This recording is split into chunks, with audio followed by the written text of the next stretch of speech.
Client background. At 32 years old, he was diagnosed with young onset Parkinson's disease. He originally presented with unusually severe motor. The patient's past medical history includes young onset Parkinson's disease at age 32, rhabdomyolysis due to dyskinesia, deep brain stimulation implanted, he has no known allergies, and he currently is a DNR/DNI. Here are the patient lab results at discharge. What labs would be abnormal if Ted would have rhabdomyolysis?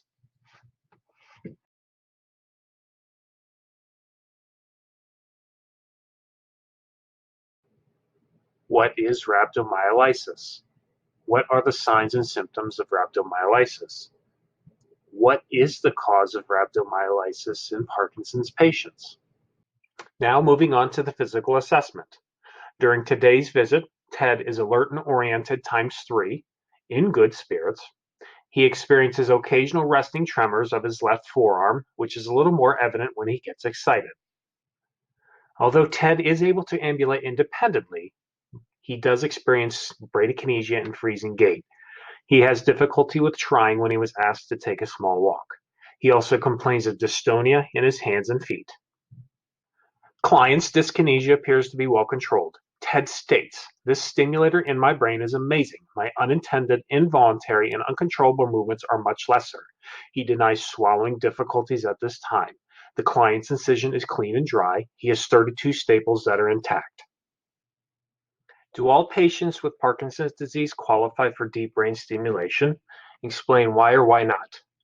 Describe the surgery and the education for the patient prior to the surgery, and what assessments would you focus on before and after the surgery? Ted's current vitals are 122/80, regular pulse of 74, 18 respirs of non-labor, temperature 97.9, pain 3 of 10. What questions would you ask to assess his pain further? What recommendations can you give the patient to help manage his pain? Ted lives alone in a second-floor apartment. He does not have a family as he was raised by his grandfather who passed away last year. He is in a relationship and his girlfriend helps as much as she can, but she is active in the military and is deployed often.